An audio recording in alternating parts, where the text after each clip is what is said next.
وامتازوا اليوم أيها المجرمون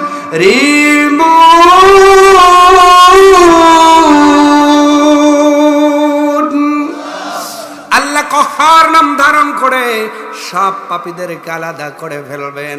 ভাই তার ভাই থেকে আলাদা হয়ে যাবে, মা তার সন্তান থেকে আলাদা হয়ে যাবে, বাবার থেকে তার মেয়েটা আলাদা হয়ে যাবে, প্রতিবেশীগুলো আলাদা হয়ে যাবে। সব মানুষগুলো ডেকে বলবে, আল্লাহ আজকে দুনিয়ার ময়দানে একসাথেই থাকলাম, দুনিয়ার ময়দানে একই সূর্যের আলো পাইলাম, একই চন্দ্রের আলো পাইলাম, একই দিন পাইলাম, একই রাত পাইলাম, একই নদীর মাছ খাইলাম, একই জমির ধান খাইলাম। দুনিয়ার ময়দানে দুইজন একই বাড়িতে বসবাস করলাম, আজকে দুইটা ভাইকে কেন আলাদা করে দাও? আল্লাহ